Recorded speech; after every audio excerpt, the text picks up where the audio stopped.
There was a local police officer stood on the door, and and the first words I said was, "What has he done?" My name is Claire Throssell, MBE, and today I'm going to tell you how in just 15 minutes my life ended and my existence began. I first met Darren Sykes in 1996. For those first 3 years of marriage, it was wonderful. But then there was a catalyst, and that was when my dad died suddenly of a massive heart attack at home. He was the barrier that my ex-husband would not cross. And once he had gone, and I was 5 months pregnant and vulnerable, that's when the mask started to slip. And when Jack was born, that was when the mask slipped completely. It starts out like a tap dripping, and it's just a drip, drip, drip slowly. The odd comment here and there, the odd insult here and there. And this tap that's dripping suddenly starts to run. And then all of a sudden it starts to really gush into a bowl. And all of a sudden in that bowl, it's flooding, and you're stood in that flood and you're drowning, and you can't see the way back up to the top. You're drowning in insults, you're drowning in physical pain, and you're drowning trying to protect your children. I took 14 years of abuse. The boys suffered at least 6 years of abuse. They were begging to leave. And my catalytic moment was stood at the top of the stairs. And Jack was 12 by this time and at the grammar school, and he was constantly on at him to get his homework done. He'd never achieve anything in life if he didn't get his homework done on time. Was he making sure his homework planner was up to date? And Jack just turned around and said, "Yes, leave me alone." And the next thing I knew, he got his fist and the punch was coming Jack's way. And at the level it would have been Jack's face that it hit. And without thinking, I just pushed him into his bedroom and shut the door. And I took the punch on my arm. And it was hard enough to spin me around at the top of the stairs, and I landed at the bottom of the stairs. And he stood at the top of the stairs, and I'll never forget what he said. He said, "Look what you made me do."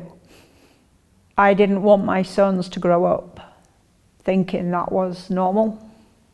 So I told them to run for the car, and we went to my mum's. We fought long and hard. The boys said many, many, many, many times they didn't want to see him. The judge still insisted on 5 hours contact. Unsupervised contact. Now, I'd written in my application that he was capable of killing them. It didn't take 5 hours for him to be able to do what he did. It took just 15 minutes for him to take 3 lives. Because I don't live now, I exist. My life went with the boys.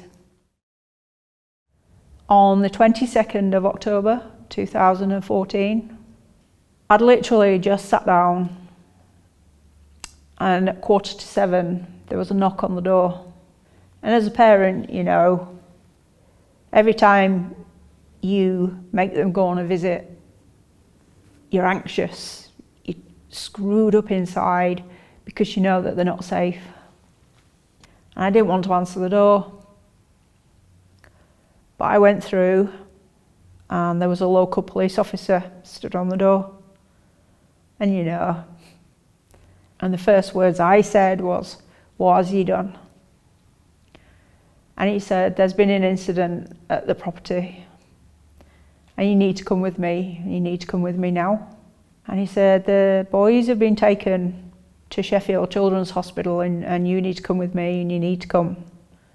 right now. I now know that they were desperately trying to keep Paul alive so I could say goodbye to him. He had set 14 separate fires using petrol. He'd barricaded the doors and he'd locked them in with the sole intention of the fact that not only could the fire brigade not be able to get in, they wouldn't be able to get out. We were blue lighted straight through to Sheffield Children's Hospital, and I saw Paul on the bed and they were doing CPR on him. And I said, oh God, no, no, no. And the doctor said, are you Paul's mum? And I said, yes. And he said, we're going to let him go now. And I said, you can't. And once I'd walked into that room, resuscitation stopped. And they put him in my arms, and his eyes just glazed over, and his soul was gone. When you hear the words, the light's gone out of somebody's eyes, you don't believe it. You think that's just something out of a book. But it's true. The eyes, those blue, beautiful blue eyes, just turned grey.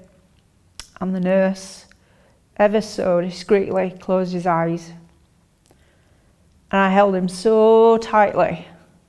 His hair was wet with my tears. And then I was told that I couldn't touch him anymore. He was a crime scene. I said, that's my boy. He's not a crime scene. And they said, Jack's still fighting. He managed to talk. And as I walked into the resus area at the other side, Jack was there and he was bandaged up, and his beautiful thick hair was all pushed forward with the bandages. And I said, I'm here, Jack. Hang on, I'm here. And they had to operate there and then for the burns. He was 56% burnt with third-degree burns all the way down his chest. And then the worst thing ever, I had to make a decision. I wanted to stay with Paul. In my mind, he was 9 years old. He was old enough to be left alone. But I had to go with Jack to the paediatric burns unit in Manchester. I'd have stayed with my boy forever, but I had to go and say a last goodbye and go with Jack in the ambulance to Manchester. And all the way in the ambulance, they were fighting flat out to keep Jack alive just to get to the hospital. And as we were halfway, I realised that this was the furthest the two boys had ever been apart in their lives. Details came out that Jack had tried to save his brother up in the attic. Jack was trying to help Paul, and when Paul fell, that young boy of mine who was so quiet, he had the courage and heart of a lion. He went back for his brother. It was his hand that Paul felt last. I only held him as he died. And it was Jack's strength that pulled him across the attic when Paul fell. But because he was pulling him backwards, he fell through the hatchway in the attic. They'd been lured up to the attic and they were trapped in the attic. And as he lay on the landing in the flames, when the fireman managed to pick him up, he said to the fireman, my dad did this and he did it on purpose. My heart shattered into 1,000 pieces when I lost Paul, and it shattered into 1,000,000 pieces when I lost Jack. They each took half of my heart, they each took half of my soul, and what you see in front of you is a shell. The silence when you walk in to your home. which isn't home until I actually meet them again, and then I'm home. And worst of all is the loneliness that's peculiar to us, to anybody who's experienced this. You can walk into a room full to the brim of people that love you, and it's the loneliest place in the world, because the two faces, the two voices that you want to hear are never there. They're here,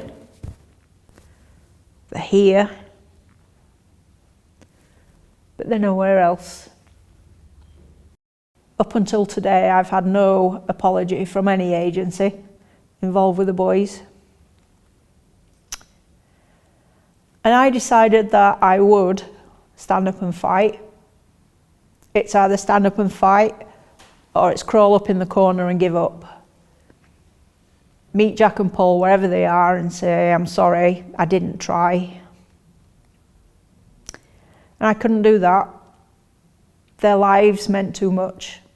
We got the family court bill through, but the changes are not coming through quick enough.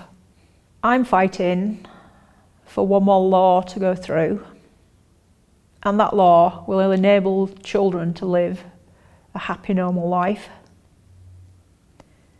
to give them the choice of who they want in their lives, and to not be forced to see somebody, and not to be presumed that they're not capable of making decisions for themselves. I want this law to change so that I can go to where Jack and Paul sleep and touch their stone and say we've done it. And they know that their friends, children, and other generations to come will be safe and happy. So please go on the 38 Degrees website, find the Child First campaign, please sign, please share, and help make a difference